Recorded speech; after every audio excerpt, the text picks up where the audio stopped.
Prions le Seigneur. Éternel Dieu Tout-Puissant, nous te disons grandement merci Seigneur pour cet après-midi que tu nous accordes de venir dans ta présence. Merci pour la journée, Père éternel. Tu as accepté encore une fois qu'on soit réunis ici en ta présence, Seigneur. Tu nous as protégés, tu nous as gardés. Et voici, Seigneur, tu nous donnes cette occasion de venir communier ensemble avec toi. Pour cela, nous te disons merci. Merci, Seigneur Jésus-Christ, pour ce temps béni que tu nous accordes. Et voici maintenant que nous voulons commencer. Dieu Tout-Puissant, nous voulons que tu sois au milieu de nous du début jusqu'à la fin de la réunion, Seigneur Jésus. Car ta parole nous dit, là où il y a 2 ou 3 réunis à mon nom, moi Dieu, je suis au milieu d'eux. Viens maintenant, Seigneur Jésus, prendre la prééminence sur nous. Viens maintenant, Seigneur, dominer au milieu de nous, Père. Viens prendre le contrôle de toutes choses, mon Dieu, mon roi. Et glorifie-toi au milieu de nous, Seigneur. Nous venons auprès de toi, Seigneur, implorer ta miséricorde. Pardonne-nous, Seigneur Jésus. Étant des humains, il y a toujours des erreurs en nous. Mais ici, c'est dans la maison de correction. Nous venons auprès de toi, Seigneur, afin que tu puisses nous corriger. Alors, Seigneur Jésus, assiste-nous.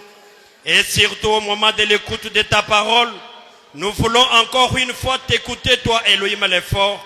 Les dieux qui parlaient avec William Branham, viens maintenant parler encore une fois au milieu de nos seigneurs, à travers notre berger, Seigneur Jésus. Mon Dieu, mon roi, ceux qui sont en cours de route, aide-le aussi à venir ensemble qu'on puisse te louer, Seigneur. Du début de la réunion jusqu'à la fin, nous voulons voir le Saint-Esprit se glorifier au milieu de nous, Seigneur Jésus. Que ton nom soit loué à jamais, que ton nom soit élevé, que ton nom soit glorifié, Seigneur. Que ton nom soit élevé même au moment de te louer, Seigneur, glorifie-toi encore. Nous te disons merci pour ce temps que tu nous accordes. Au nom puissant du Seigneur et Sauveur Jésus-Christ que nous prions ainsi, nous disons Amen. Oui, nous allons nous tenir debout pour louer le roi puissant. Ndio tutashimama shibote bwima njoo kumtukuza mfalme bafalme.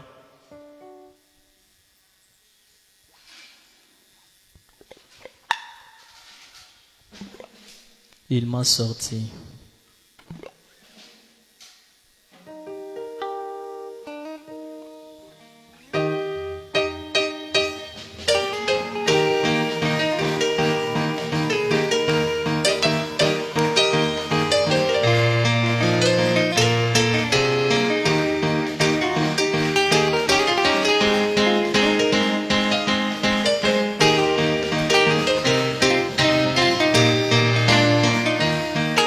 Mon cœur embrassé sous les seins verdâtres, il donne la force, mes péchés m'avaient plongé.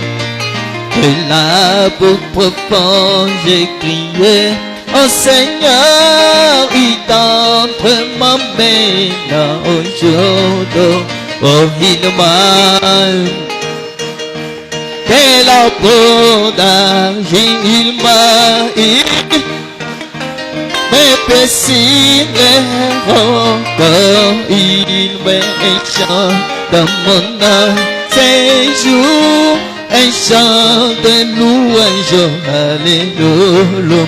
Oui, il m'a sorti de l'abondance, oh oui. Mes péchés, roc solide, il met un chant dans mon âme, un chant de louange, alléluia. Il m'a placé près de lui sur les roches, oui, mes pas sont enfermés, mais j'y demeurerai, oui, aucun risque n'est tombé tant que j'y reste jusqu'au couronnement, je tiendrai par ça. Oui, il m'a sorti de là-bas, il m'a mes péchés encore, il met un chant dans mon âme, ces jours un chant de louange, alléluia. Il m'a donné un nouveau chant de louange. Oui, moi, oh, je chanterai les douces nuits et jours. Mon cœur peut pourtant, je suis libre et rêve. J'ai loué mon rédempteur qui m'a secouru. Oui, il m'a sorti de la porte. Oui, il m'a sur les rocs, il met un chant dans mon âme. C'est jour, un chant de louange, alléluia. Je chanterai sa merveilleuse grâce pour, oui, moi le louerai jusqu'à faire voir sa bonté. Je chanterai le salut chez moi partout jusqu'à ce qui coûte la parole. Oh, il m'a sorti de la peau d'argile. Il a placé mes pieds sur les rocs. Il met un chant dans mon âme. C'est jour, un chant de louange, alléluia. Oh, gloire à toi, divin sauveur, viens, nous t'attendons. Toi qui nous as assis, aimés, viens, nous t'attendons. Oh, Jésus, reviens. Seigneur, vers tes enfants, nous t'attendons, les cœurs brisés, les monts, t'as touché à sa fin. Reviens, Seigneur Jésus, toi qui abandonnes les trônes, reviens. Nous t'attendons. Tu t'es fait homme pour nous sauver. Reviens, nous t'attendons. Oui, Jésus, reviens vers tes enfants. T'attendons les cœurs brisés, les beaux. T'as touché à sa fin. Reviens, Seigneur Jésus. Par ton sang tu nous rachetas. Reviens, nous t'attendons. Par tes maîtrisures nous sommes guéris.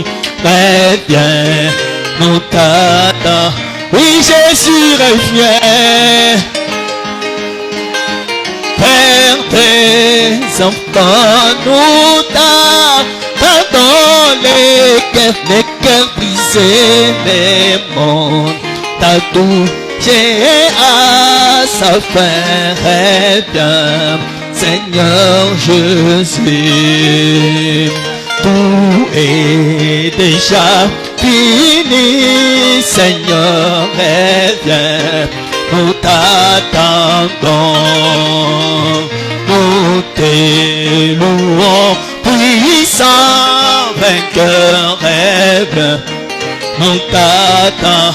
Oh Jésus, reviens, Seigneur, vers tes enfants, nous t'attendons, le cœur brisé, les monts, t'as touché à sa fin. Reviens, Seigneur Jésus. Je suis Père, l'horreur étrangère, errant dans ce bon péché. Sur ma route vers la cité, lorsque les saints entraient, oh oui, quand les saints Oh, quand les saints, oui, ces jours-là, lorsque les saints entrent, oui, moi aussi, Seigneur, je veux être de ces nombreux. Lorsque les saints entreront, je sais, je verrai mon sauveur. Si ma vie est libérée, le ciel m'ouvrira ses portes. Lorsque les saints entreront. Oui, pour approcher notre berger, nous allons chanter Viens dîner. Ndio njoo kukaribisha mchungaji wetu, tutaimba kuya kuria.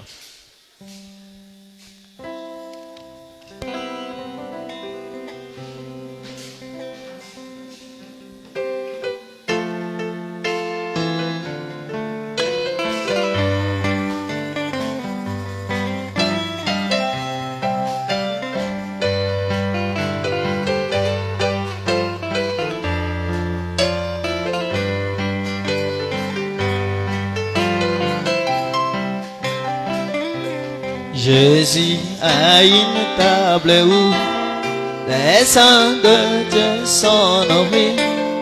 Il invite son peuple lui bien dîner. Il nourrit avec sa main pour boire à tous nos besoins.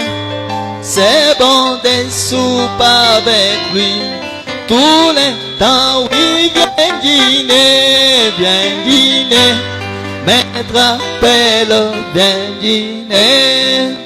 Oh oui, tu peux fêter à sa table tout le temps, tous les temps.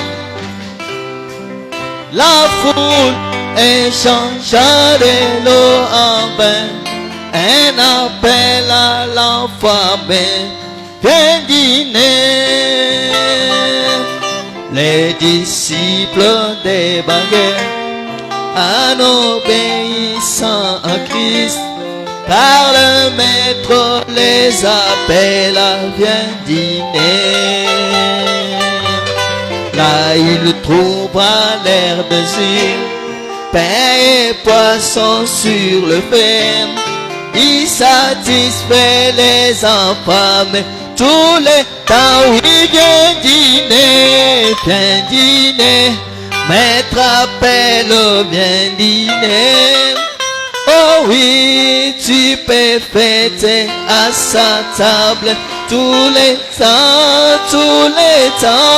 Lui qui a nourri la foule et changea de l'eau en vin, un appel à l'enfant. Viens dîner. Que le Seigneur vous bénisse tous. Bwana wabariki ninyi wote. Saluez celui qui est tout près de vous. Salimia mwenye kwa karibu na wewe. Oui. Nous Ndio. remercions le Seigneur encore une fois pour cet après-midi Tunabariki Bwana kwa hii jioni qui nous a accordé. Vraiment, c'est bien. ambayo anatupatia mzuri kabisa. Nous allons nous tenir debout, prendre quelque chose dans la Bible. Tasimama bwima ili kubeba kitu fulani ndani ya Biblia. Mais si porterez, je suis encore bébé. Mtanivumilia ningali mtoto wa maimai au mtoto mchanga. Je suis né hier. Nizalikwa jana. C'est le dimanche qu'on va me consacrer. Ni siku ya enga ambayo atanitolea katika mikono ya Mungu. Amen. Amina. Oui, ouvrez avec moi le livre de Daniel, Mfungule pamoja nami katika kitabu ya Danieli, chapitre 9. Nous allons prendre les versets 20 à 27. sura 9, 27. La Bible nous montre quelque chose là-bas. Biblia inatuonyesha kitu fulani humu ndani. Là, nous retournons directement dans notre enseignement. Hapa tunarudia mara moja kwa mafundisho yetu. Sur le tableau qu'on va nous projeter après la lecture. Watatuwekea ili kibao kisha usomi wa neno. Daniel chapitre 9, je prends le verset 20. Danieli 9:20 Il dit, anasema, je parlais encore Nilikuwa ningali naendelea kusema tena. J'ai confessé mon péché et le péché de mon peuple. Nilikuwa nakiri dhambi yangu na dhambi ya taifa yangu. Et j'ai présenté mes supplications à l'Éternel, Na nilikuwa naonesha masihi yangu mbele ya Bwana mon Dieu, Mungu wangu, en faveur de la sainte montagne de mon Dieu. kwa ajili ya mlima mtakatifu wa Mungu wangu. J'ai parlé encore dans ma prière quand l'homme Gabriel, que j'ai vu précédemment dans une vision, Nilikuwa ningali naendelea kusema katika maombi kwa Gabriel niliona katika onyo. au Bwana moment de l'offrande du soir. wakati wa sadaka ya magharibi Il m'instruisit akanifundisha et s'entretint avec moi. na kusema na mie, Il me dit, Daniel, akaniambia, Danieli, je suis venu maintenant pour ouvrir ton intelligence. nilikuja juu ya kufungula akili yako. Lorsque tu as commencé à prier, Wakati ulianza kuomba, la parole est sortie neno ilitoka et je viens pour te l'annoncer. na mimi nakuja kukwambia hayo, Car tu es un bien-aimé, sois attentif à la parole kwa sababu wewe kumupendwa na akuwa makini kwa neno et comprends la vision. na elewa onyo. Nous allons profiter, parler dans la prière Taingia katika bahati kusema katika maombi, et nous allons aussi présenter cette requête de notre bien-aimé frère Jean-Pierre qui a besoin que Dieu puisse l'assister, tutaonesha hii hitaji ya maombi ambayo ndugu yetu Jean-Pierre anaomba Mungu apate kumsaidia, qu'il puisse relever son travail. Il a quelques dettes qu'il doit s'acquitter et que Dieu le protège, qu'il termine toutes ces petites histoires. Mungu apate kulamusha kazi yake na apate kumaliza mandeni fulani fulani na apate kumaliza ile mambo kidogo kidogo iko nayo. Amen. Amina. Et je crois de tout cœur que votre Dieu va l'assister. Naamini kwamba Mungu wenu atamsaidia. Nous allons chanter un cantique Tutaimba wimbo moja et après chacun de nous parlera dans la prière. na kisha kila mmoja atasema na Mungu kupitia maombi. Quel est cet homme de Jésus? Alléluia. Quel est cet homme de Jésus? Alléluia. Quel est cet homme de Jésus? Alléluia. Quel est cet homme de Jésus? Alléluia. Oh oui, il dit des choses arrivent. Alléluia.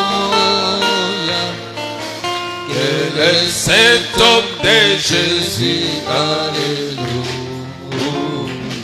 Oh oui, il est le Dieu tout-puissant. Alléluia. Quel est cet homme de Jésus? Alléluia. Amen. Alléluia. Alléluia. Amen. Alléluia. Alléluia. Amen. Alléluia. Alléluia. Amen. Alléluia. Alléluia. Parlez au Seigneur dans la prière. Sema na Bwana ndani ya maombi.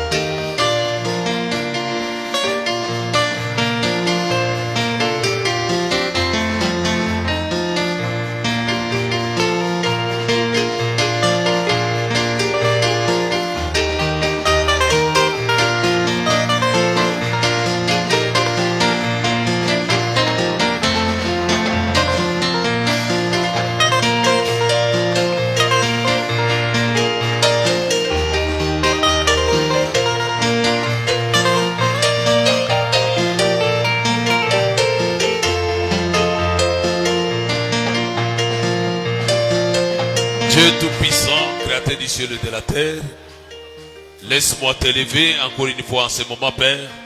Je t'exalte pour ces moments, Seigneur Jésus-Christ. Tu as permis que nous soyons dans ta présence et que cette parole soit brisée. Permets que le Saint-Esprit puisse nous aider, ouvrir notre intelligence, ô Dieu Tout-Puissant, que nous puissions saisir ta parole. Encore une fois pour cette occasion, Père, je viens avec la requête de ton Fils. Il croit de tout cœur que tu es l'unique qui a toujours aidé tes enfants. Tu es le secours qui ne manque jamais. Assiste-le, Père, bénis-le davantage, bénis ce qu'il fait, assiste-le par ta main puissante et permets que tout ce qui est comme dette tout autour de lui soit complètement écarté, Seigneur Jésus-Christ, et acquitté, Seigneur, qu'il puisse payer et qu'il puisse terminer tout ça et qu'il soit dans la paix. Je le déclare béni à partir d'ici. Assiste le Père, ouvre son intelligence, assiste le Seigneur Jésus-Christ, protège le Père, protège sa femme et tous ses enfants. J'ai ainsi prié pour la gloire du Père. Brise-nous les pains de cet après-midi, au nom de Jésus-Christ. Amen. Ah. Que le Seigneur vous bénisse. Bwana mibariki. Oui, nous remercions encore une fois le Seigneur pour ces moments. Tunapigia Bwana asante kwa hii fadhili. La Bible nous montre ceci. Biblia inatuonyesha hivi. Daniel s'est retrouvé en Babylone quand Israël était dispersé. Daniel alipatikana katika Babiloni wakati Israeli alisambarishwa. Mais la parole avait déjà promis que Israël devrait être restauré et retourner dans sa patrie. Neno lilikuwa lishakolaka kwamba Israeli alipaswa kurudishwa katika nchi yake. Il y a des prophéties, des promesses que Dieu a fait en rapport avec la dispersion d'Israël et son rétablissement. Kama maunabii ambao Mungu alikuwa alishakufanya kwa ajili ya kusambalala kwa Israeli ni anjua kurudisha kwake. Amen. Amina. Et quand Israël était éparpillé partout, Na wakati Israeli ilisambarishwa fasi zote, c'était du temps du prophète Jérémie. ilikuwa ni wakati wa nabii Yeremia. Jérémie avait déjà prophétisé qu'il devait partir. Nehemia alikuwa kutabiri kwamba walipaswa kusambalala fasi yote na kwenda. Et la scène était arrivée telle que Jérémie l'avait déclaré. Na mambo ilifanyika namna kani Yeremia alikuwa alishatangaza. Et maintenant, quand le temps fut arrivé où Jérusalem devrait être reconstruite, où le peuple d'Israël devait rentrer en Israël, Na wakati ilipotimilika ili Israeli apate kujenguliwa na taifa la Israeli kurudia katika nchi yake, c'est là où la Bible dit, ni kule Biblia inasema Daniel, il s'est retourné pour chercher la face du Seigneur. Daniel akamgeukia kumtafuta uso wa Bwana. Et pendant qu'il priait, Na wakati alikuwa naomba, il priait, alikuwa kiomba, il confessait son péché, alikuwa nakiri zambi yake, le péché de son peuple. zambi ya taifa yake. Et pendant qu'il parlait là, Na wakati alikuwa anasema, la Bible dit que dans sa prière, l'ange Gabriel est descendu pour le croiser dans sa prière. Biblia inasema kwamba malaika Gabriel alishuka ili kukutana naye katika maombi yake. C'était vers le soir, Ilikuwa ni wakati wa magharibi. pendant qu'il présentait l'offrande du soir. Wakati kaona anaonyesha sadaka yake ama maombi yake magharibi. Gabriel est venu là où était Daniel dans une vol rapide, Gabriel alikuja kwa haraka haraka kwa Daniel pale alikuwa, juste lui donner des instructions, ndio kumuongoza, lui montrer tout ce que le ciel déclarait vis-à-vis de Daniel. kumuonesha yote mbingu alikuwa anatangaza kwa ajili ya Danieli. Il dit, je suis venu maintenant ouvrir ton intelligence. Anasema mimi nakuja sasa jua kufungula akili yako. Lorsque tu as commencé à prier, Wakati ulianza kuomba, la parole est sortie neno litoka et je suis venu pour te l'annoncer. na mimi nilikuja kukutangazia hayo. Et là, Daniel priait, il avait besoin de connaître quand est-ce qu'ils vont quitter Babylone pour retourner dans leur patrie. Na kule Daniel alikuwa kiomba na kuuliza kwamba ni wakati gani batatoka Babiloni na kurudi katika nchi yabo. Et leur sortie sera planifiée comment? Na kutoka kwako utapangiliwa namna gani? Vous voyez ça? Eti mnaona? Il voulait avoir l'information pour son peuple. Alipenda kupata habari kwa ajili ya taifa yake. Et comment est-ce que Dieu avait planifié la sortie? Na namna kani Mungu alipanga namna ya kutoka. Ou comment est-ce que Dieu, qu'est-ce qu'il voulait pour qu'il fasse, pour que le peuple fasse pour les sortir? Na Mungu alipenda bafanye nini kusudi taifa pate kutoka. Alors c'est en ce moment-là, quand Daniel était dans la prière, Gabriel est venu lui instruire, lui montrer ce qu'il fallait et comment les choses sont planifiées pour leur départ. Na ni mule wakati Daniel alikuwa kiomba, Gabriel alikuja kumwambia mapangilio yote namna kani babashi kutoka. Daniel priait pour son peuple, Daniel alikuwa kiombea taifa yake, mais Dieu lui a révélé depuis son peuple jusqu'à la fin des temps. lakini Mungu anamfunulia kutangia taifa lake ni mpaka wakati wa mwisho. Pas seulement là-bas, Haina mpaka pale. Dieu est allé avec Daniel jusque même dans l'éternité. Mungu alienda na Daniel mpaka katika umilele. Dieu lui a montré toute l'éternité. Mungu alimuonesha umilele wote. Amen. Amina. Daniel a eu le plan de tout ce que Dieu avait planifié pour l'humanité. Daniel alipata mapa ya yote Mungu aliweza kupanga juu ya ulimwengu. C'est là où l'ange lui dit, Ni kule malaika anamwambia, Daniel, tu es un bien-aimé. Daniel wewe kumpendo wa Mungu. Sois attentif à la parole Teka sikia kuneno et comprends la vision. na elewa onyo. L'ange est venu lui apporter une vision. Malaika alikuja kumletea onyo. Cette vision qui contenait toutes les parties jusque dans l'éternité. Ile onyo alikuwa na vipande vyote mpaka katika umilele. Il lui montre ceci, Anamuonesha hivi que il y a 70 semaines qui ont été fixées sur ton peuple. Kuko majuma 70 ambayo aliweka juu ya taifa lako. Les 70 semaines juste pour le peuple de Daniel. Ile majuma 70 mpaka juu ya taifa ya Israeli. Et sur la ville sainte. Na juu ya mji takatifu. C'est là et aussi pour faire cesser la transgression. Na kule juu ya kukomesha ama kumalizisha makosa. Mettre fin au péché. Kumaliza zambi. Et expier les peuples d'Israël. Na kufanya ondoleo ya taifa ya Israeli. Et après amener la justice éternelle. Na kisha kuleta haki ya milele. Pour sceller la vision et la prophétie. Juu ya kutia muhuri ile onyo. Et oindre les saints des saints. Na kupakala mtakatifu wa watakatifu. Voici maintenant comment la répartition a été faite. Tazama sasa namna gani ile mapangilio vipande viliweza kuwekwa. Si on peut nous projeter l'image. Kama naweza kuwekea ile picha. Il dit ceci. Anasema hivi. Sachez-le donc. Jua sasa hivi. Depuis le moment où Daniel a reçu la parole. Tangu wakati ule Daniel alipokea neno. Depuis le moment où la parole a annoncé que Jérusalem sera rebâti jusqu'au loin, ou au conducteur, il y a 7 semaines. Les 7 semaines qui doivent permettre à ce que Jérusalem soit rebâti et arrangé jusqu'au Messie.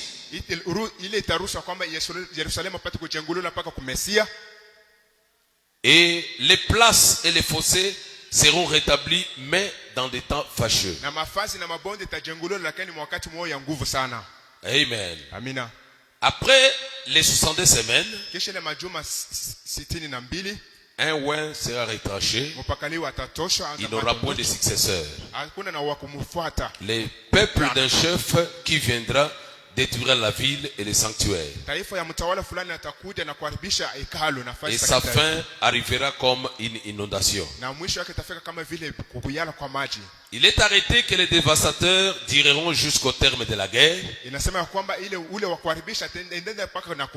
Il fera une solide alliance avec plusieurs pour une semaine. Et durant la moitié de la semaine, il fera cesser l'offrande et les sacrifices. Le dévastateur commettra la chose la plus abominable jusqu'à ce que la ruine et ce qui a été résolu fondent sur le dévastateur. Amen. Amina. La Bible nous montre que depuis la parole est sortie ici, c'est ici où Daniel était en Babylone dans la prière. Maintenant, le temps où devait mettre pour la reconstruction du temple, ça prend au moins 7 semaines.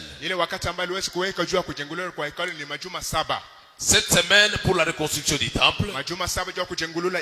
Et aussi, les 62 semaines sera pour rétablir, rebâtir les fossés et mettre un peu la ville en ordre.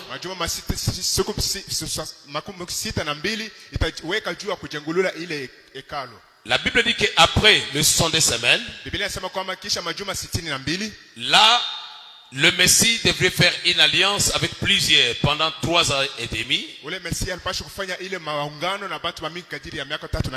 La moitié de la semaine. Et il a été retranché à la croix. Israël avait la promesse des 70 semaines. Amen. 70 semaines.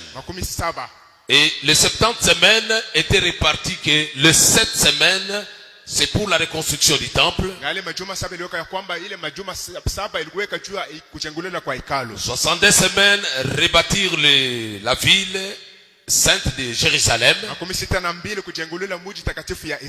Mais dans des temps fâcheux, c'est-à-dire Jérusalem était construite pendant la guerre, on construisait et l'épée à la main, la trouée de l'autre côté, et Israël travaillait comme cela.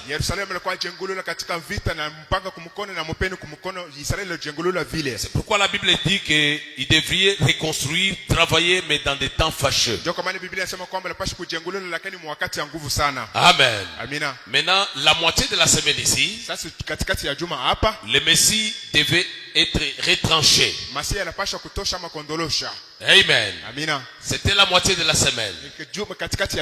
Une semaine, ça fait au moins 7 ans. Juma moja inafanya miaka 7. 7 semaines, ça fait au moins 49 ans. Majuma 7 inafanya miaka 49. Le temple a été construit pendant 49 ans. Hekalu liliweza kujenguliwa kadiri ya miaka 49. Et quand Christ a été retranché, Na wakati Kristo aliweza kuuawa, c'est en cette période que les âges de l'église ont commencé. ni mwile wakati ile mavizazi ya kanisa ilianza. Ça a commencé à partir de la croix. Ilianzwa tangia msalaba. Lorsque Christ a été rejeté, Wakati Kristo aliweza kutupwa, l'évangile a quitté chez les Juifs injili ilitoka kwa Wayahudi et les âges de l'église ont commencé. na vizazi vya kanisa vilianza pale. C'est là où nous voyons que l'apôtre Paul est sorti comme premier messager. Ni kule tuliona mtume Paulo anatoka kama vile mjumbe wa kwanza. Et les messagers se sont suivis jusqu'à la fin. Na wajumbe waliofuatana mpaka kumwisho. Là, c'est l'âge de la Odyssée, Kule ni kizazi la Laodikia, qui est notre âge, ambaye ni kizazi qui va kietu. se terminer d'un moment à l'autre. Itaisha mwa wakati fulani. Et maintenant là, Na hapa sasa, comme j'avais montré en rapport avec les 3 ans et demi qui restaient, vile inaonyesha kufuatana na miaka 3 na kipande ambayo ilibakia,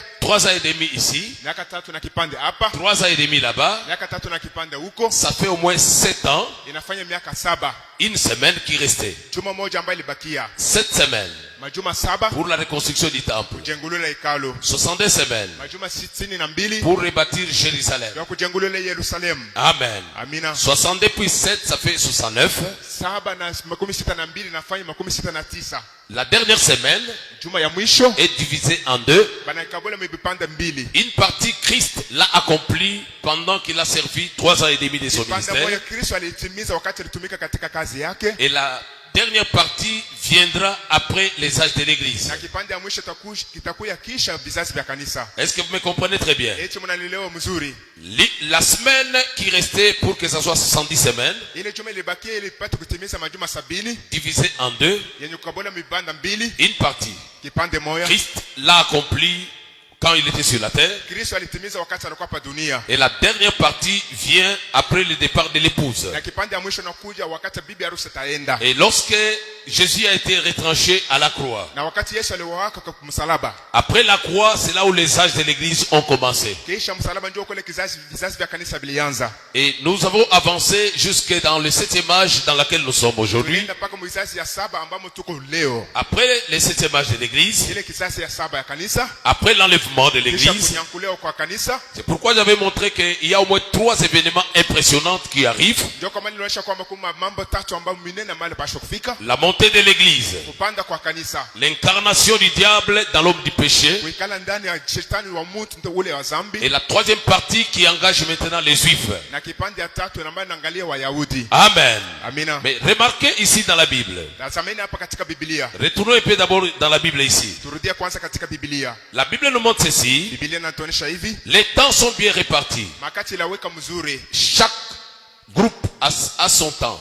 kile kipande yake kuna wakati yayo. Jérusalem a son temps. Yerusalemu kuna wakati wake, Et nous les gentils, na siye batu wa mataifa nous avons notre temps. tuko na wakati wetu. Dieu ne traite pas ensemble avec les gentils et les juifs au même moment. Mungu hawezi kutumika na batu wa mataifa na Bayahudi mara moja, Ils ne travaillent pas ensemble. ashitumika pamoja. Regardez quand Jésus travaillait de l'autre côté Mwangalieni wakati Yesu alikuwa anatumika kule ngambo, et que les gens des gentils lui demandaient, il leur appelait que vous les chiens, les pères des enfants ne vous concernent pas. na batu wa mataifa wakati alikuwa anamwita, alikuwa anabaita kwamba nini baimbwe mikati ya batoto imiangalie. Il les repoussait parce que leur temps n'était pas encore là. Alikuwa anabasukuma kwa sababu wakati wabo ilikuwa ayaenea. Après les temps des gentils que nous avons aujourd'hui, Kisha wakati wa batu wa mataifa ambao tuko nao leo, les temps des juifs va s'ouvrir. wakati wa batu wa mataifa wa Bayahudi utafunguliwa. Ça va s'ouvrir avec 2 prophètes. Itafunguliwa na banabii bawili. Prenez avec moi le livre d'Apocalypse chapitre 11. Mube pamoja nami katika kitabu ya Ufunuo 11,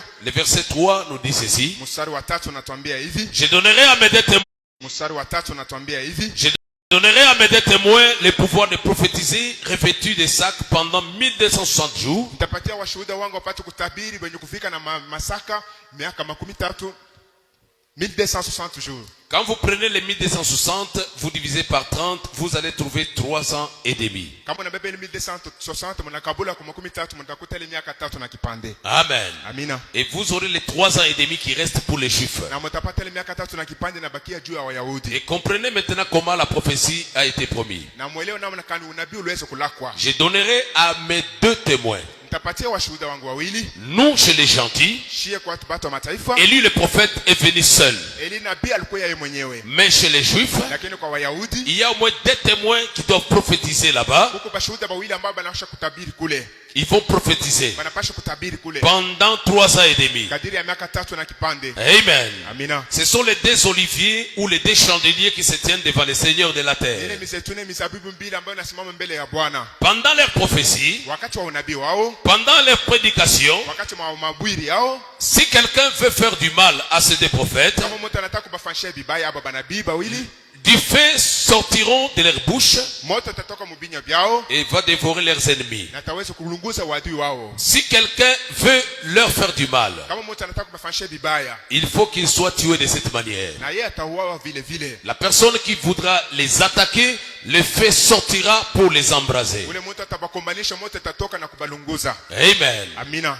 Les 2 prophètes, Wale wanabii wawili ils auront le pouvoir de fermer le ciel, watakuwa na mamlaka ya kufunga mbingu afin qu'il n'y ait pas de la pluie. kusudi mvule sinyeshe. Pendant les jours de leur prophétie, Wakati wa masiku ya unabii wao, ils ont encore le pouvoir de changer les eaux en sang weko na mamlaka ya kubadilisha maji na kwa damu et de frapper la terre de toute espèce de plaie chaque fois qu'ils le voudront. na kupika dunia na mapizo yote wakati wote watapenda. Et si nous retournons en arrière, Na kama tunarudia kumkongo, celui qui avait fermé le ciel pour que les pluies ne tombent jamais, c'était Élie. ule alifungaka mbingu kusudi mvule sinyeshe, ilikuwa ni Elia. Et celui qui a frappé la terre avec des fléaux différents, c'était Moïse. Na ule alipika dunia na mapiko mbalimbali, ilikuwa ni Musa. Les 2 témoins que Dieu enverra en Israël pour les 3 ans et demi qui restent, Hao washuhuda wawili ambao Mungu alitutuma kule kwa Israeli kwa miaka 3 na kipande na bakia, les 2 là, wale wawili ils auront ce pouvoir watakuwa na ile mamlaka de fermer le ciel ya kufunga mbingu pour que la pluie ne tombe. kusudi mvule sinyeshe. Ils auront le pouvoir Watakuwa na mamlaka de frapper la terre avec des fléaux différents. ya kupika dunia na mapiko mbalimbali,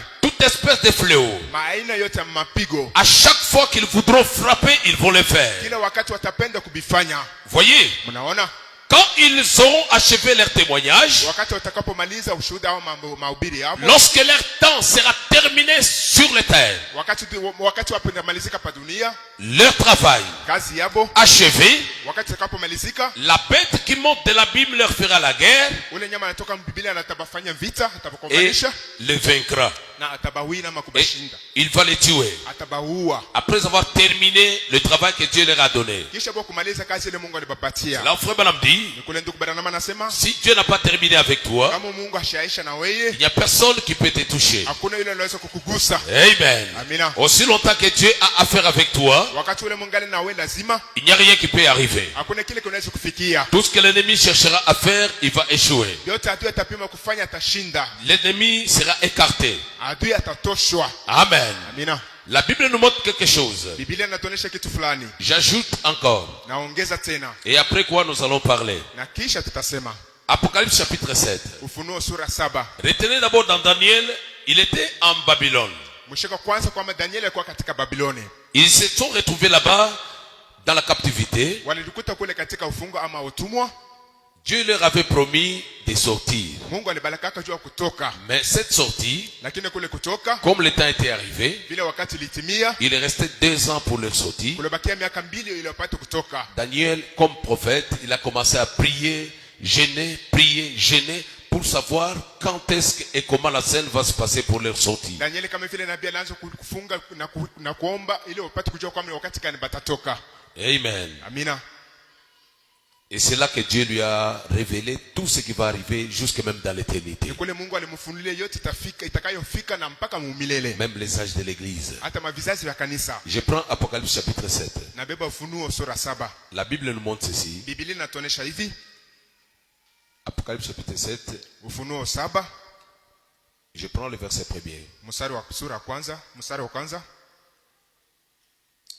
Après cela, je vis 4 anges debout au coin de la terre. Kisha ile nikaona malaika ile benye kusimama makona yote ya dunia. Ils retenaient les 4 vents de la terre. Walikuwa na chunga ama kulinda ile pepo yote hapa dunia. Ils gardaient que ces vents-là ne soufflent pas sur la terre. Walikuwa na chunga kusudi ile pepo isipika hapa dunia. 4 coins de la terre. makona yote ine ya Dans dunia. tous les 4 coins, 4 anges. Makona yote ine ba malaika ba ine. Et ces 4 anges gardaient le vent pour que le vent ne souffle pas sur la Na terre. bali ba malaika ine balikuwa wanachunga ile mpepo kusudi isipike pa dunia. Et frère Branham dit ceci. Na ndugu Branham anasema hivi, Les vents, ce sont des guerres. ile mampepo ni mamvita. Les guerres qui peuvent anéantir toute la terre. Mamvita ambayo inaweza kuharibisha dunia mzima. Comme aujourd'hui, il y a des menaces partout. Kama vile kuko mamenesa fazi yote. Les menaces qui veulent extincter l'être humain sur la terre. Ile mamenasa ambayo inaweza kuharibu mtu pa dunia. Voyez? Unaona? Et tout ça, ça se prépare. Na ile yote kuna tayarishwa. C'est prêt. D'un moment à l'autre, ça peut se déclencher. Iko karibu na inaweza kuanza leo. Mais peu n'importe leur grimace, Hata vile wako nasema, peu n'importe leur terreur, hata vile wanatongopesha. il n'y a rien qui peut arriver aussi longtemps que l'épouse est sur la terre. Hakuna kile kinaweza kufika wakati wote bibi harusi ingali pa dunia. Tout est encore arrêté. Yote ni yenye kusimamishwa. Est-ce que je peux entendre un amen? Tunaweza kusikia amina. Les 4 anges qui se tiennent aux 4 coins de la terre, Malaika ine bali kusimama makona yote ina dunia. ils retiennent le vent pour que le vent ne souffle pas sur la terre, Wanachunga ile pepo kusudi isipike pa dunia. ni sur la mer, Ama pa bahari. ni sur aucun arbre. Ama pa mti yoyote. La mer est en train de signifier les multitudes de peuples. Bahari kuna chunga ndio inasaidia mataifa ba mingi. Voyez Unaona? que tous ceux qui sont en train d'être planifiés comme guerre et tout ne peut jamais embraser aussi longtemps que les membres de l'époux sont sur la terre. Yote bwana tayari kama vita biacho kuwaka kama kuanza wakati bibi harusi ingali pa dunia. J'étais en train de méditer un peu, voir comment les Rwandais hier, ils ont bombardé notre avion du côté Goma. Ndio maana kana jana Rwanda ile bombarde ndeka yetu kule kugoma. Et ils sont en train vraiment de chercher à ce qu'il y ait une guerre. Beko natafuta kusudi vita ipate kuwako. Mais notre pays, c'est un pays très stratégique. Lakini nchi yetu ni nchi ya strategie. On ne sait pas ce qui peut s'y arriver s'il arrivait réellement que cette guerre cela se déclenche. Hatujui kile kinaweza kufika kama ile vita inaanza. Je prie Naomba que les grands dieux du ciel Mungu mkubwa wa mbingu puissent effacer ces mouvements-là apate kuzimisha ile matendo et que cette guerre na ile vita puisse s'arrêter au nom du Seigneur Jésus-Christ simama mjina la Yesu Kristo. et surtout Na zaidi les commanditaires. mwenye kuanzisha ile vita J'aimerais que ce soir, napende magharibi que l'ange du Seigneur puisse aller les visiter ce soir malaika même. wa Bwana enda Alléluia. magharibi. Ils ne peuvent jamais jouer avec les êtres humains sur la Hawezi terre. kucheza na binadamu pa dunia. Un être humain, il est vraiment sacré. Binadamu ni wakizila. Les êtres humains sont tués, saccagés. Wa binadamu kuna uwawa au kuna Trop c'est trop aujourd'hui. Il faut que l'ange descende et qu'il puisse visiter nos frères qui sont à l'est. na binapita pasha leo malaika wetu wapate kushuka na kutembelea ndugu wetu wako wale kwa Et est. tous les traîtres, Na pale batretre bote. tous ceux-là qui sont derrière cette guerre, Wale ba kumkongo ya hii vita. au nom de Jésus-Christ, Jina la Yesu Kristo. que l'ange du Seigneur Malaika wa Bwana puisse les confondre aujourd'hui. wapate kuwavuruka Que ce leo. mouvement-là s'arrête. Ile tendo pate kusimama. Il y a 4 anges aux 4 coins de la terre. Kwa malaika ina kwa makono yote hapa dunia. Leur travail, Kazi yabo c'est arrêter que le vent ne souffle pas. simama kusudi pile pepo isipate kupika. Ce soir, Yo magharibi qu'ils entrent dans leur travail waingie ndani ya kazi yabo. et qu'ils puissent arrêter ce Na mouvement-là. wasimamisha ile mouvement. Même celui qui commande cela, peu importe là où il est maintenant où je parle. Kuongoza ile bitu atapata fasi yote eko. Qu'il soit en Amérique où les gens dorment maintenant, Akuwa kule kwa Amerika ambapo watu wanalala que hapa cet sasa. ange les visite dans son sommeil. Ile malaika mtembele katika usingizi S'il yake. faut qu'il soit frappé, Kama qu'on inapasha le frappe. mpigwe, wapate kumipikwa. Au nom du Seigneur Jésus-Christ. Jina la Yesu Kristo.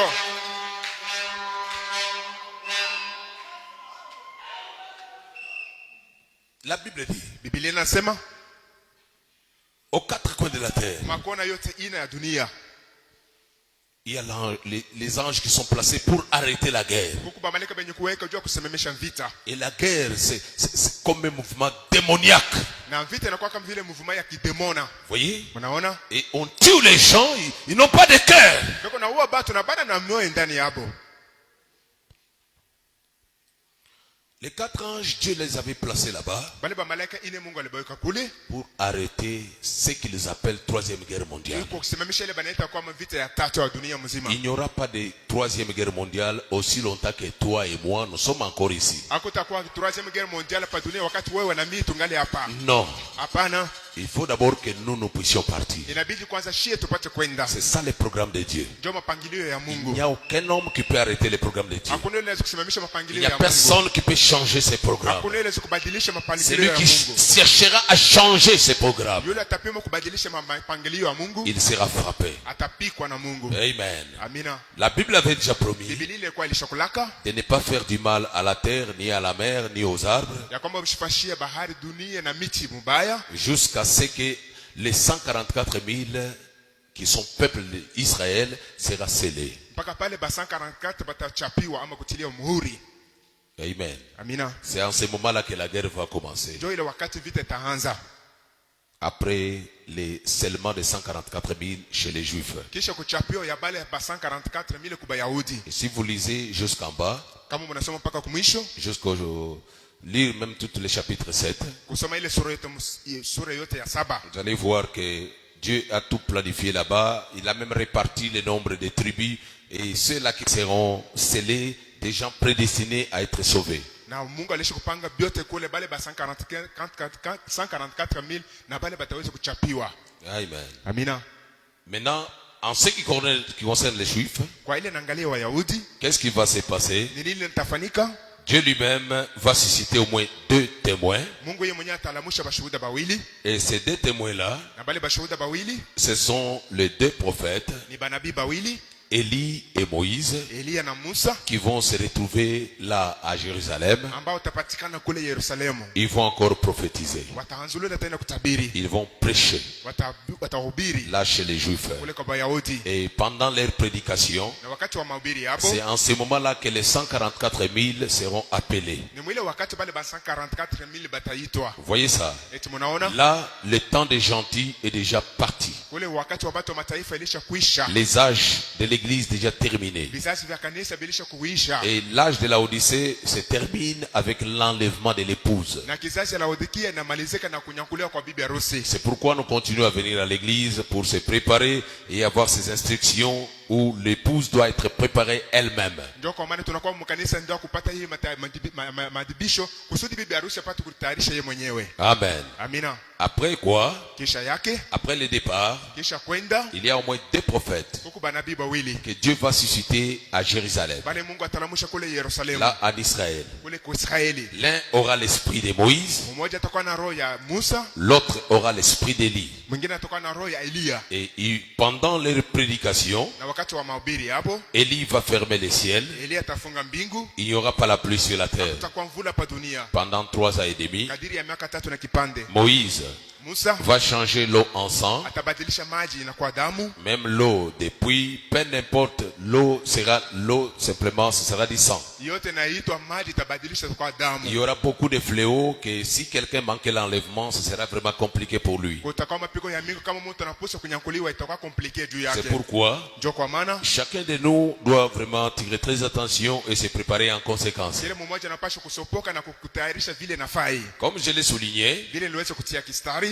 que les prophètes qui viennent ya kwamba nabii ule kunakuya, banabii bale kunakuya en Israël, kule kwa Israeli, il y en aura au moins 2 prophètes. batakuwa banabii bawili. C'est différent avec Malachie 4. Banachana na Malakia 4. Dans Malachie 4, il n'y a qu'un seul prophète, messager qui vient seul Malakia 4 kuko nabii mmoja mjumbe ambaye anakuwa yeye mwenyewe avant que le jour du jugement arrive. mbele ya siku ya hukumu ipate kukuja, Le jugement des nations. hukumu ya watu wa mataifa. Avant que cela n'arrive, Mbele ya ile siku kufika, Élie vient, Elia atakuja, il est seul. yeko yeye mmoja. Mais maintenant, Na hapa sasa chez les Juifs, Wayahudi, William Branham dit ceci. William Branham anasema hivi, J'aimerais que nous puissions prendre quelque chose dans le 7e psaume, napenda tubebe kitu fulani ndani ya Amuri ya 7 à partir du paragraphe 107, kwa ile paragraph 107. et nous allons descendre jusqu'à 109. Tutasoma tunashuka mpaka ku 109.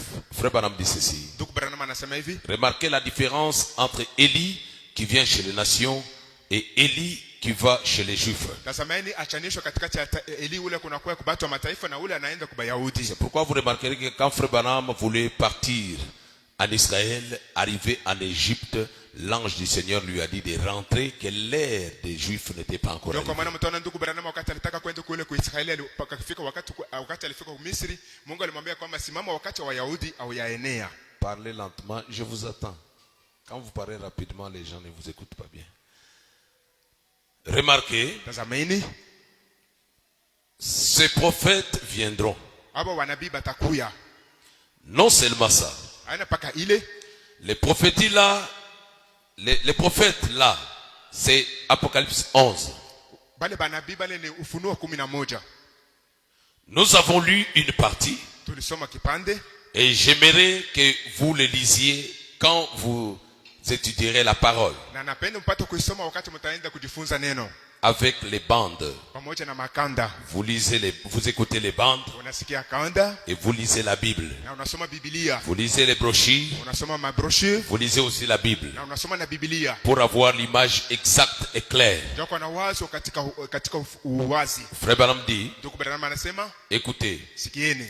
les deux personnes qui viennent dans Apocalypse 10, 11, Bale batu bawili banakuwa katika Ufunuo 11 ce sont des prophètes ni banabii absolument confirmés benye kuhakikishwa kabisa kabisa par des signes kupitia maalama comme des prophètes. kama vile banabii, Et ils seront là en Israël. na watakuwa kule Israeli. Israël va écouter ces deux prophètes. Israeli atasikia abo banabii bawili, On va les écouter. batabasikia. Vous voyez? Unaona, Ce sont des prophètes absolument confirmés par des signes banabii kabisa kabisa benye kuhakikishwa na maalama, et ils vont l'écouter. na Israeli atasikia bale banabii. Maintenant, Hapa sasa quant à vous, kwa mweye mes témoins, mes amis témoins de Jéhovah, nini, barafiki yangu bateme ba Jehova, comprenez maintenant que ces 144 000 mwelewe kwamba aba ba 144,000 n'ont rien à voir avec l'épouse. bo abana na mambo na bibi harusi, Ils ne sont pas dans l'épouse. bo abana ndani na bibi harusi, Ils ne seront pas avec l'épouse. na watakuwa pamoja na bibi harusi. Les 144 000 Bale ba 144,000 ne sont pas membres de l'épouse de abana Christ. ba memba ba bibi harusi wa Kristo. L'épouse, elle est des gentils. Bibi harusi ni wa watu wa mataifa, Comme Joseph, quand il était en Égypte, il a pris une femme de gentils. kama vile Yosefu wakati alikuwa kule Misri alibebaka bibi wa watu wa mataifa. Joseph qui était le type de Christ. Yosefu alikuwa mfano wa Kristo. William Branham dit ceci. William Branham anasema hivi, Vous, mes amis témoins de Jéhovah, nini barafikanga batemwe ba Jehova, comprenez maintenant bien mwelewe sasa mzuri que les 144 000 n'ont rien à voir avec l'épouse. ya kwamba bale ba 144,000 abana mambo na bibi harusi. Il n'y a pas le moindre passage de l'écriture pour appuyer cela. Hakuna andiko hata moja jua kushikaminisha ile, Parce que les témoins de Jéhovah kwa sababu watemwa wa Jehova et disent que ce sont les témoins de Jéhovah qui sont les 144 000. bobo kanasema kwamba bo njo ba 144,000. Vous voyez, Unaona, c'est eux qui sont les 144 bale 000. batemwa wa Jehova banasema kwamba bo njo ba 144,000. Ils attendent que quand Dieu va purifier la terre, ils vont hériter toutes les maisons des gens sur la terre. Wanangojea kwamba wakati Mungu atasafisha dunia batariti manyumba ya watu wote pa dunia. Et chacun est en train même de choisir que cette maison-là sera ma maison. Telle maison sera ma maison. Tous les autres ici seront effacés. Comme nous faisons partie des 144 000. Na kile mmoja unasema kwamba mimi nitabeba nyumba ya fulani, nitabeba nyumba ya fulani, vile bo bataweza kuzimisha pa dunia. Amen. Amina. Frère Branham dit, Ndugu Branham anasema, il dit, vous mes amis témoins de Jéhovah, anasema nini barafiki yangu batemwe ba Jehova, les 144 000, ils n'ont rien à voir avec l'épouse. bale ba 144,000 abana na mambo na bibi harusi.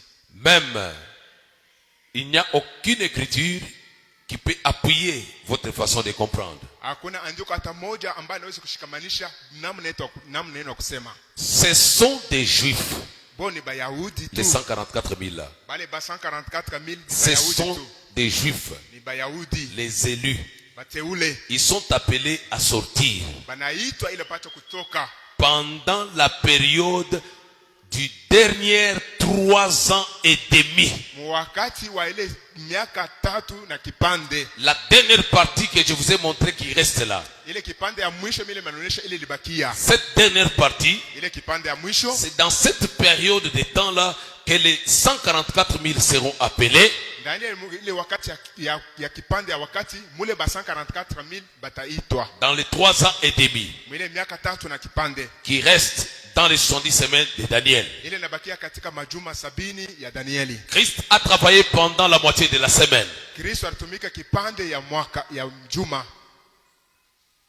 Il reste encore une partie. Kuna bakia tena kipande ingine. Et Frère Branham dit ceci. Na ndugu Branham anasema hivi, Dans cette période-là, mwile wakati les deux prophètes seront là confirmés. bale banabii bawili batakuwa pale benye kuhakikishwa, Ils auront des signes comme des prophètes. batakuwa na maalama kama vile banabii, Et Israël va les écouter. na Israeli atabasikiaka. Et dans cette période-là de 3 ans et demi, Na mwile wakati ya miaka 3 na kipande, c'est là où les 144 000 seront appelés. ni kule ba 144,000 bataitwa, Ce sont des juifs.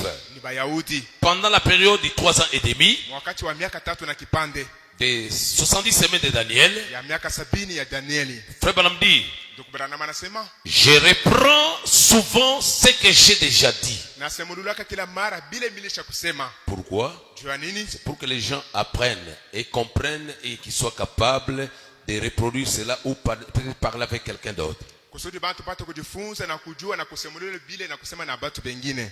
Amen. Amina. Je reprends souvent Nasemululaka kila mara ce que j'ai déjà dit. bila milisha kusemaka. Voyez, Unaona? ce n'est pas tellement pour vous ici, Haina paka juu ya mweye hapa, mais vous voyez, lakini mnaona les amis, ces bandes vont partout. barafiki yangu, hii makanda tenda fazi yote. Pourquoi Frère Branham pouvait parler quelque chose et il répète encore ça peut-être dans une autre prédication, dans une autre encore, pour que les gens puissent avoir un peu l'image exacte. Ndio kwa maana ndugu Branham alikuwa akisema kitu kama anakisema anakisemulula tena mahubiri ingine kusudi batu pate kuwa na wazo kamilifu. Amen. Amina. William Branham dit ceci. William Branham anasema hivi, Les bandes vont partout makanda tenda fazi yote et les gens vont écouter ça. na batu batasikia. Et vous m'entendez reprendre ce que j'ai déjà dit, c'est à cause de ça. Muna, wakati kama unanisikia mimi nasemulula bila mimi kunasema vile nilikuwa ajili ya ile. Frère Branham dit ceci. Ndugu Branham anasema hivi, Je prends dans les sermons, dans le 6e psaume, au paragraphe 215. nabeba katika muhuri wa 6 215. Frère Branham dit, Ndugu Branham anasema quand est-ce que ces deux prophètes vont apparaître? bale banabii bawili bataonekanika wakati gani?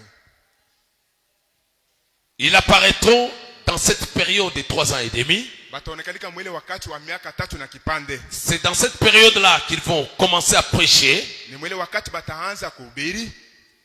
Pendant leur prédication, Mwa wakati wa mahubiri yabo, c'est là où les 144 000 seront récupérés. ni kule ba 144,000 bataitwa. Écoutez ce que dit le prophète. Musikie kile nabii anasema. Branham dit Branham anasema que les 144 000, bale ba 144,000 pendant que la tribulation est en cours, wakati mateso makubwa iko munjia, à cette époque-là, l'épouse sera sur la terre. Et plutôt déjà partie. mwile wakati bibi harusi atakuwa alishaenda, Parce que la tribulation n'engage pas l'épouse. kwa sababu mateso makubwa aina na mambo na bibi harusi. L'épouse ne passera jamais dans cette période de souffrance. Bibi harusi atapita mwile wakati wa mateso. Les souffrances seront abrégées, retenues, bloquées à cause des membres de l'épouse qui sont encore sur la terre. Mateso yatakuwa bloke kwa ajili wa wanamemba wa bibi harusi ambao wiko pa dunia. Dès que ceux qui retiennent la tribulation partent, Wakati bale banasimamisha ile mateso wakati wanapoenda automatiquement,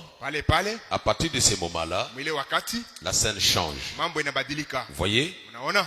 ceux qui retenaient, c'est l'épouse qui retient la tribulation. Wale wakaona simamisha ile ni bibi harusi kusudi mateso isipike pa dunia. Et dès que l'épouse est partie, Na wakati bibi harusi anaenda, là maintenant la tribulation commence. pale mateso makubwa inaanza. La période de la tribulation, Wakati wa mateso makubwa, cette période de grande difficulté, ile wakati wa mateso makubwa, c'est en cette période-là que les deux prophètes d'Apocalypse 11 vont apparaître. ni mwile wakati banabii bawili ba Ufunuo 11 bataonekanika. Personne ne peut vous dire que non, ces prophètes-là sont déjà là. Hakuna yule anaweza kuniambia kwamba bale banabii balisha kuyako. Ou comme j'avais écouté quelqu'un qui me disait que non, Frère Branham a travaillé pour tous les deux prophètes.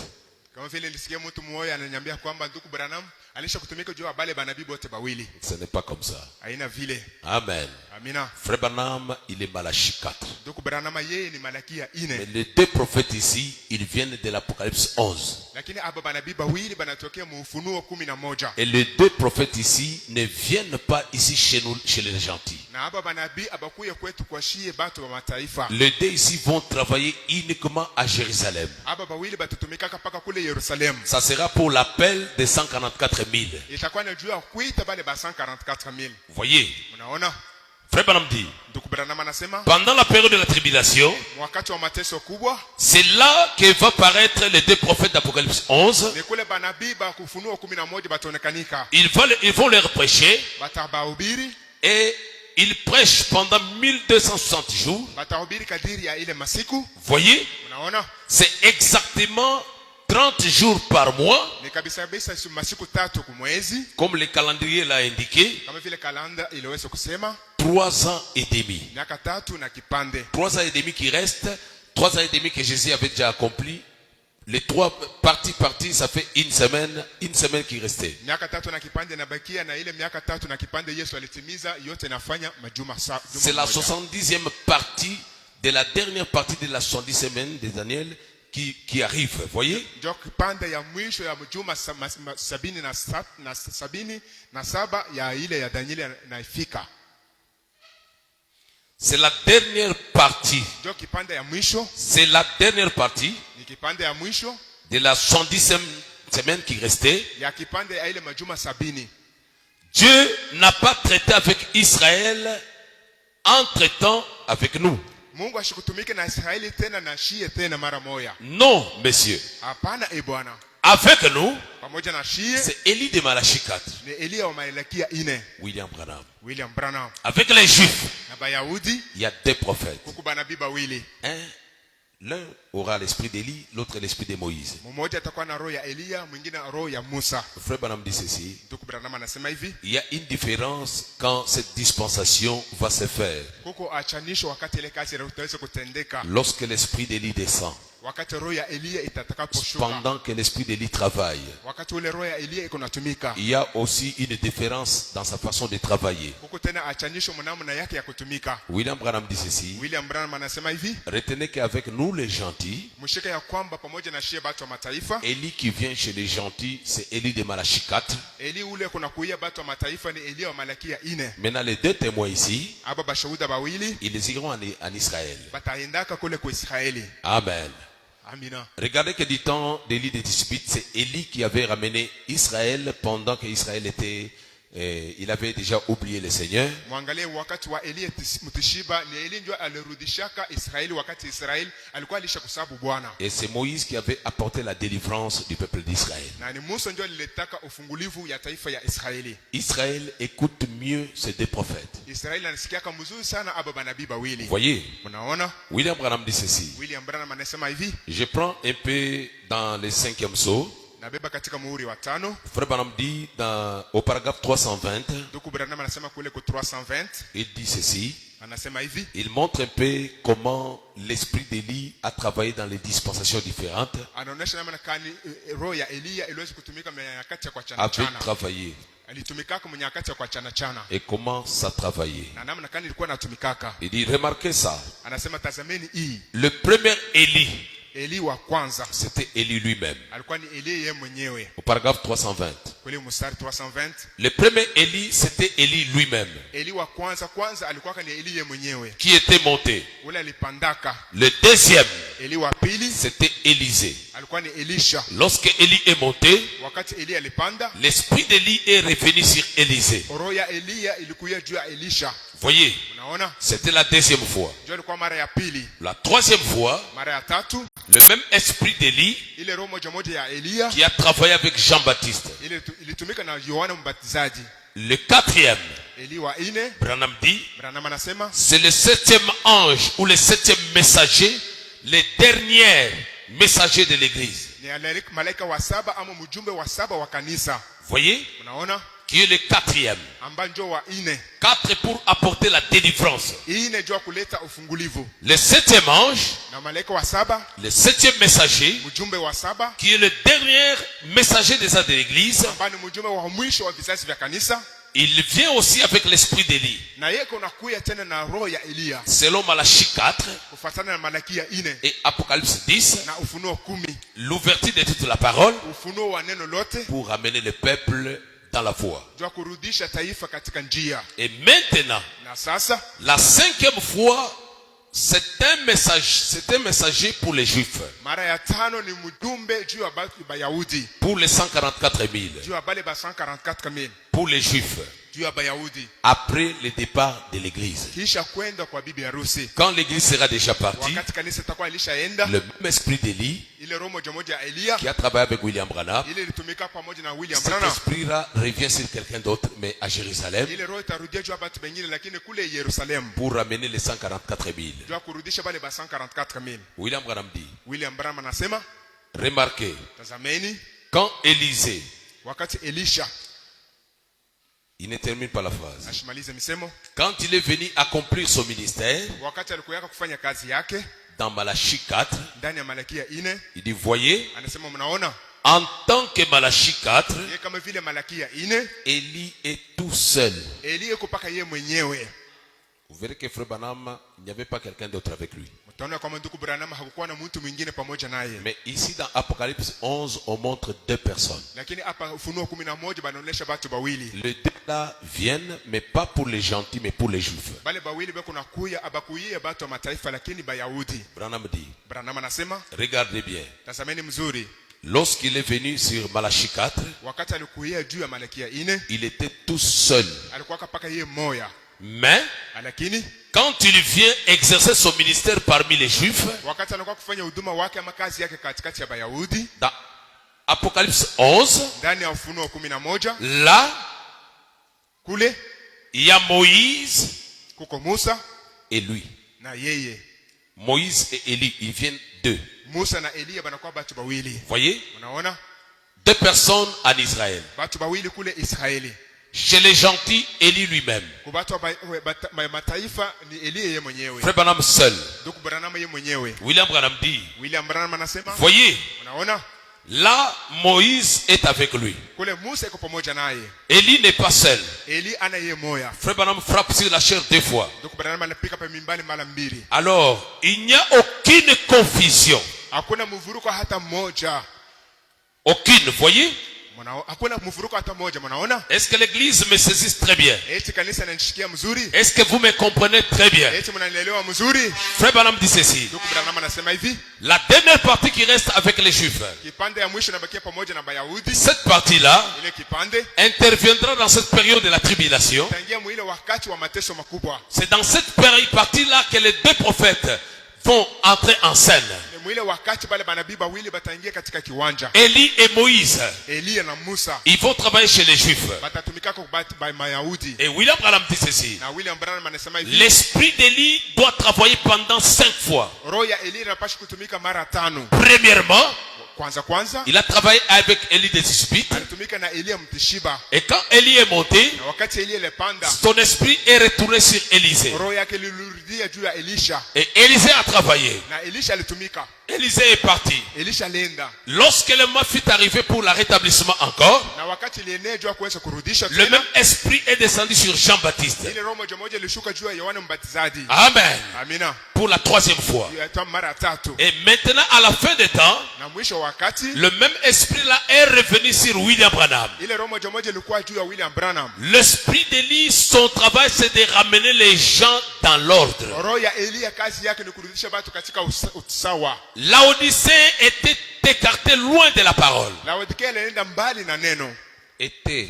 Alikuwa kama mwenye kwenda mbali na neno. Il a fallu un prophète pour les ramener. Ilibidi nabii apate kubarudisha. Voyez, un prophète pour les ramener. Nabii juu ya kubarudisha. William Branham dit ceci. William Branham anasema C'est hivi, là où Élie qui vient pour les gentils, ni kule Elia ambaye anakuia watu wa mataifa, il vient seul. yako na kwa yeye mwenyewe. Mais dans Apocalypse 11, nous voyons deux personnes qui viennent. Lakini Ufunuo 11 tunaona watu wawili banakuya. Et lorsque Élie ira exercer son ministère chez les Juifs, Na wakati Elia ataenda kutumika kazi yake kule kwa Bayahudi, Moïse sera avec lui. Musa atakuwa pamoja naye. Là, il ne sera pas seul. Pale hata kwa yeye mwenyewe. Frère Branham dit, oh, gloire à Dieu. Ndugu Branham anasema, "Oh, tukufu kwa Mungu." Quand j'ai vu ça, Wakati miliona ile, j'ai sauté partout dans la maison. alikuwa anaruka fasi yote ndani ya nyumba. Oh, merci Seigneur. Oh, asante Bwana. Parce qu'il a vu que chez les gentils, il était seul. Kwa sababu kwamba kubatu Mayahudi alikuwa yeye mwenyewe, Chez les gentils. kubatu mataifa alikuwa yeye mwenyewe.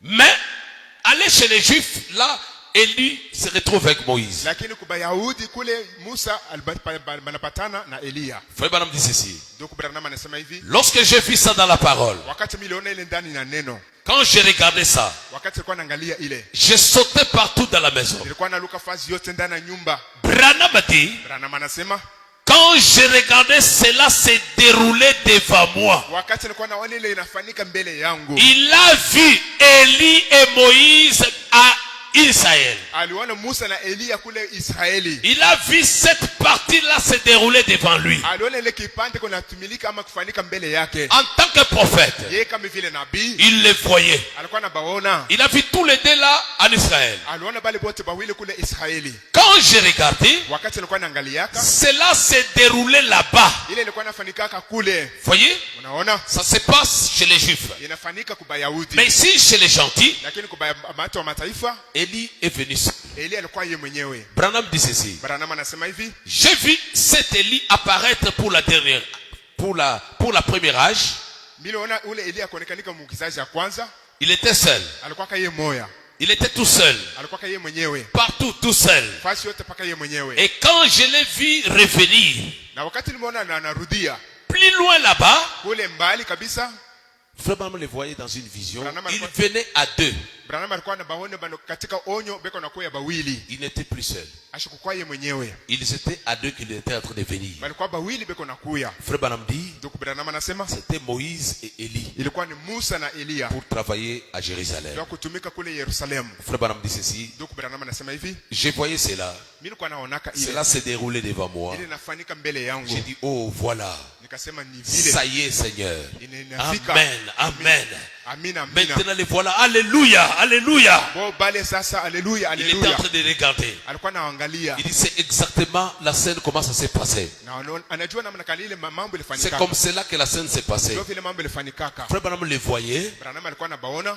Élie qui vient chez les Juifs, il n'était pas seul. Eli ule eko na kwa Bayahudi ashikuwa yeye mwenyewe. Il vient accompagné de Moïse. Anakuja mwenye kusindikizwa na Musa. Voyez, Unaona? avec les fléaux du 5e sceau, Na ile mapiko ya muhuri wa tano ça demande que l'esprit de Moïse soit là. inalomba roho ya Musa ipate kuwa wako. Et ces fléaux-là frappera la terre.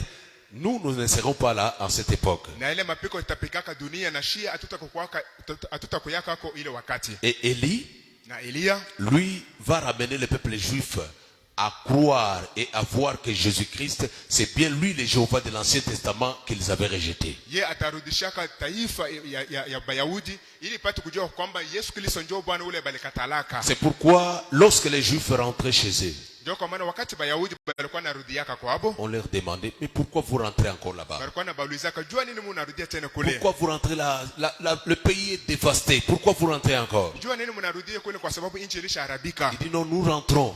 Anasema tunarudia. Nous rentrons pour aller recevoir le Messie. Banasema tunarudia ili tupate kwenda kumpokea Le Mesia. Messie doit venir. Mesia anapasha kurudia. Pas ici chez vous. Ana huku kwenu. Là chez nous. Kule kwetu Ils ont retenu les promesses. banachunga malako. Ils devaient être aussi consolés tel que Dieu l'avait déjà promis. Balipasha kufarijiwa vile Mungu alikuwa alishakubalaka. La dernière partie de leur semaine. Kipande ya mwisho ya juma yabo. Les 3 ans et demi qui arrivent uniquement pour les Juifs. Ile miaka 3 na kipande inafika paka juu ya Bayahudi. Frère Branham dit ceci. Ndugu Branham anasema hivi, Il dit, voyez, mnaona?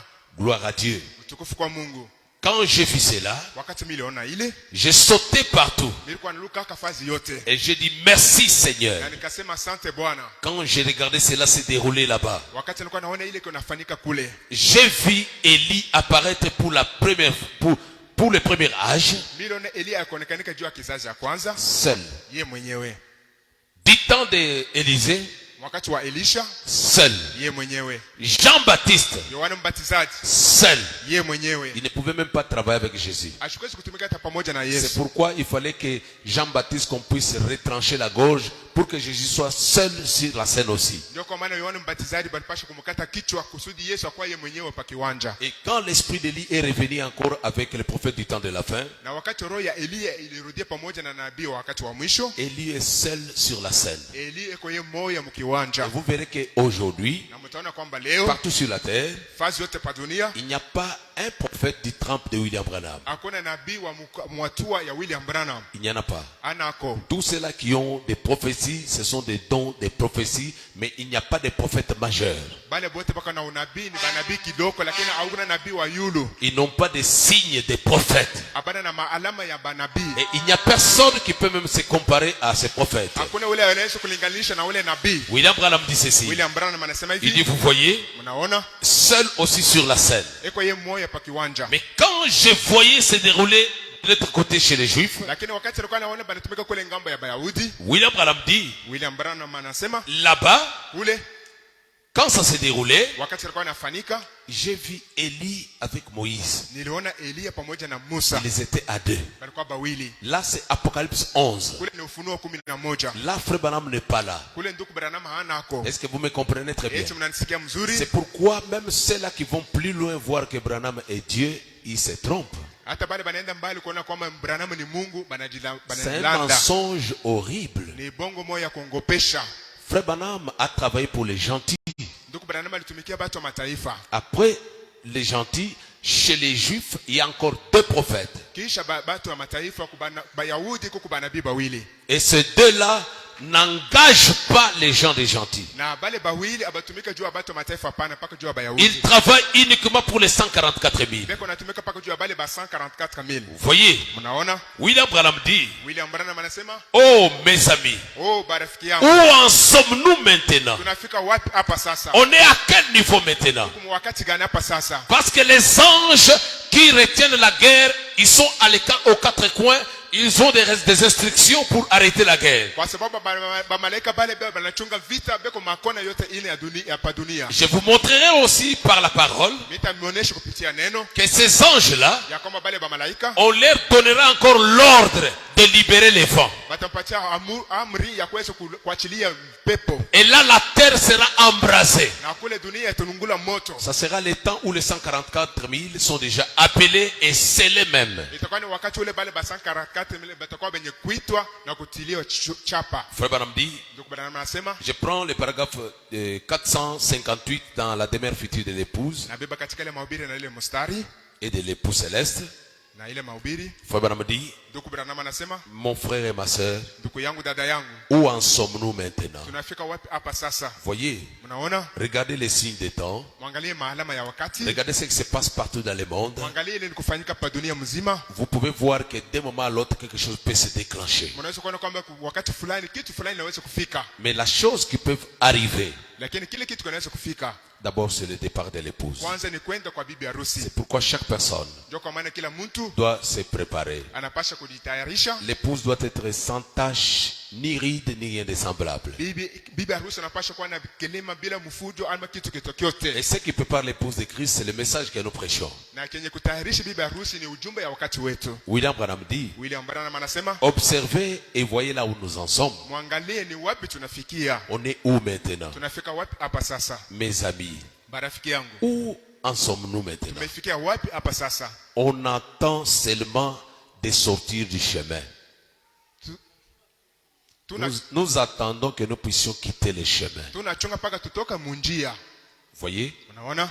dès que nous quittons le chemin, Wakati tunatoka munjia, pour qu'Apocalypse 11 soit faite. kusudi Ufunuo 11 ipate kutimilika. Voyez, Unaona?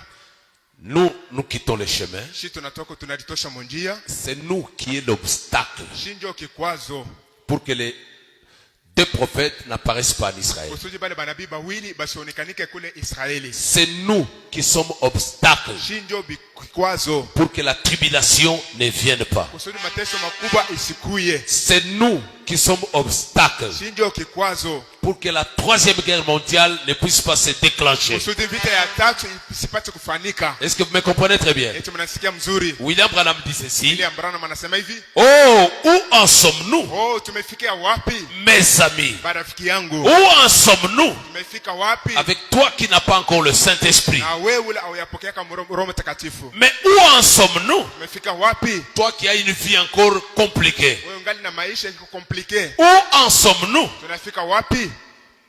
Qu'est-ce que nous attendons? Tunangojea nini? C'est seulement sortir du chemin. Ni mpaka tujitoshe katika munjia.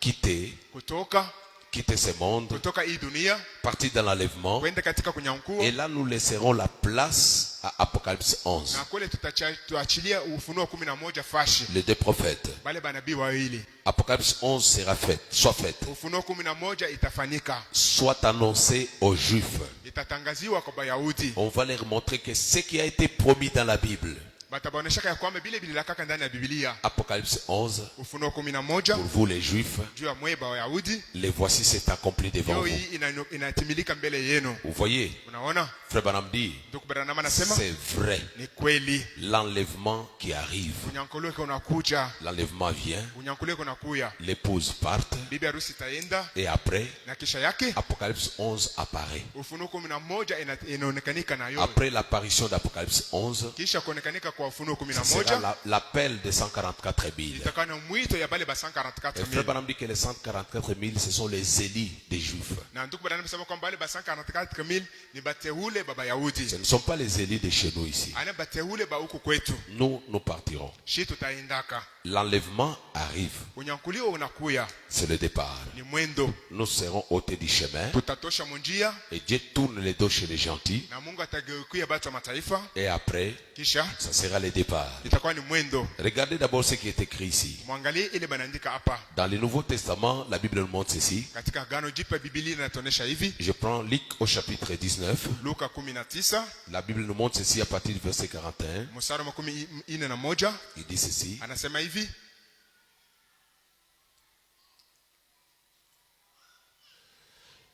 Comme Jésus approchait de la ville, Vile Yesu alikuwa anakaribia muji, en les voyant, Jésus a pleuré. wakati Yesu aliona ile muji akaanza kulia. Il a dit à Jérusalem, Akasema, Yerusalemu, si toi, Jérusalem, kama we Yerusalemu, tu savais au moins ces jours qui t'est donné kama ulijuaka hii masiku ambayo nakupewa et que tu connaissais les choses qui appartenaient à ta paix, na kujua vitu vinasaidia salama yako, mais maintenant elles sont cachées à tes yeux. hapa vinafinyika kumacho yako. Il viendra sur toi des jours où tes ennemis vont t'environner. Kutakuwa kujuu yako masiku ile badui bako batakuzunguluka, Ils t'enfermeront. batakuzunguluka, Tu seras détruite. batakufungia na batakuharibisha, Ils te détruiront, batakuharibishaka toi et tes enfants, we na batoto yako au milieu de toi, katikati yako, et ne laisseront pas en toi pierre sur pierre. abataacha kamwe jiwe juu ya jingine, Car tu n'as pas connu le temps où tu as été visité. kwa sababu hakutambue ama hakujua wakati ambao uliweza kutembelewa. Lorsque Jésus les a visités, Wakati Yesu alibatembelea, Israël n'a pas reconnu cette Israeli visitation. hakutambua kule kutembelewa, Ils l'ont rejeté. balikatalaka Yesu. Après les rejets,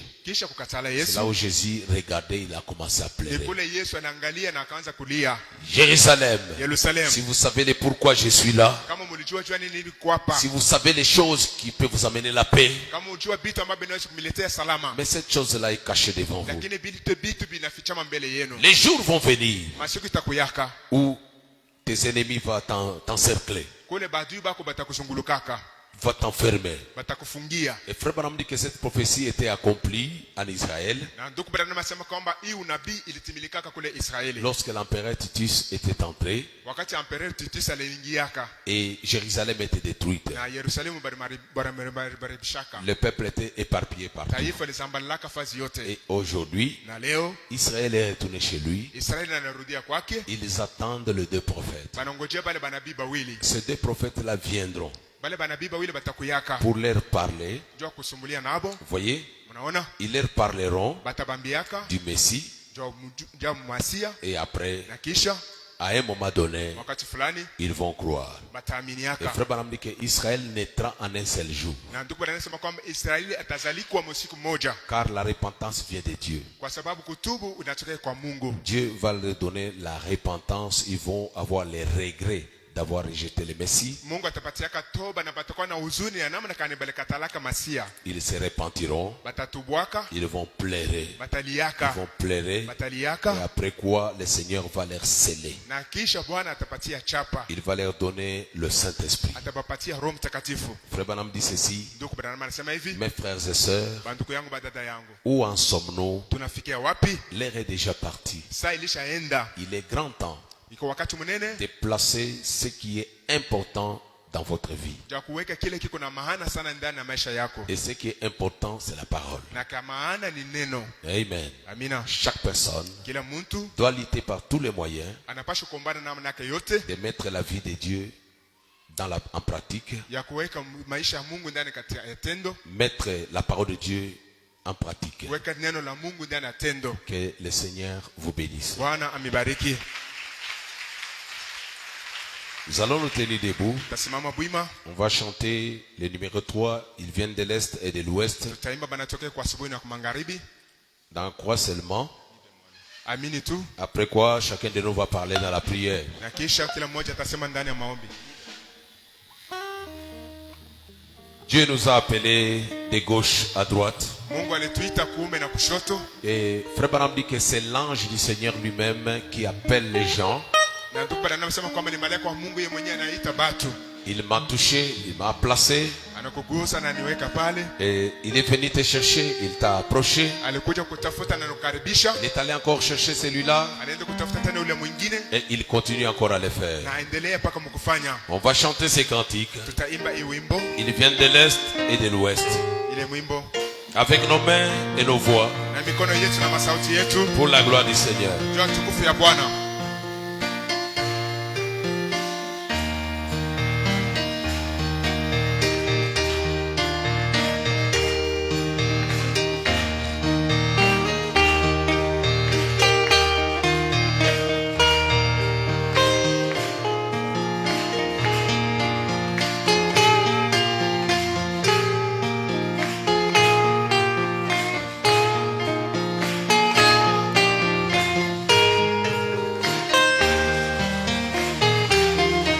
Il vient de l'Est, l'Ouest.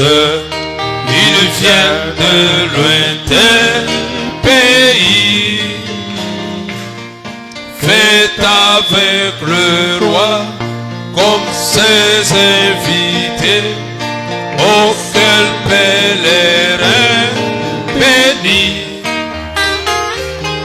contemplant son sein visage, brillant de gloire divine, participant de sa grâce, comme joyeux de sa. Oui, oui, mon cœur heureux depuis que Jésus m'a libéré. Je ne porte plus le poids des soucis. Son joug est si doux pour moi. Mon âme te noie comme nuit. Oui, comme nuit, mais de enfoui.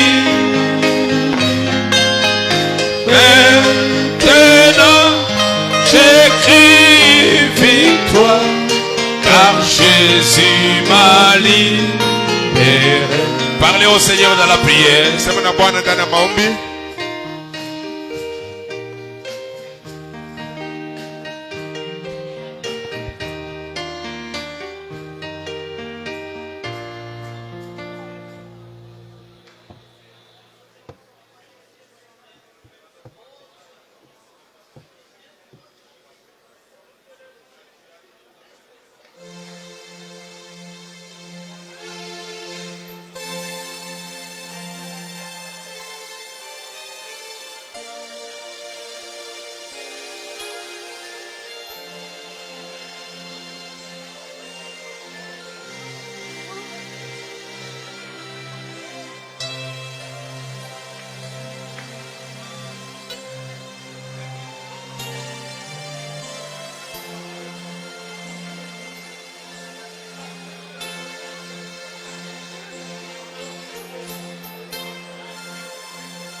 Père très saint Jésus,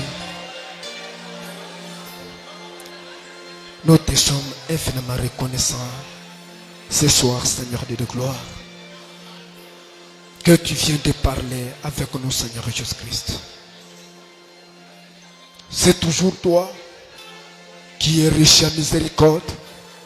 C'est toujours toi qui es riche en bonté. Seigneur Dieu Tout-Puissant, ton amour est insondable, Jésus-Christ. Ta grâce est infinie, Jésus. Père éternel, nous te supplions, Seigneur Dieu Tout-Puissant, ce soir, afin, oh Dieu bien-aimé, que nous soyons, Seigneur Dieu Tout-Puissant, Père de gloire, manifestés par cet amour divin. Que nous soyons, Seigneur, caractérisés, Seigneur Dieu Tout-Puissant, par cette parole. Que nous devenions, Seigneur Dieu Tout-Puissant, cette lumière manifestée, Seigneur Dieu de gloire. Oh Père éternel, permets, Seigneur Dieu Tout-Puissant, que ta parole soit manifestée, Seigneur Dieu Tout-Puissant. Que nous, oh Père de gloire, que nous soyons, Seigneur Dieu Tout-Puissant, manifestés par où nous vivons, Seigneur Dieu Tout-Puissant. Que tu sois manifesté, oh le glorieux Saint-Esprit Jésus. Seigneur, nous sommes tes enfants, Seigneur Dieu de gloire. Pardonne nos erreurs. Pardonne nos iniquités.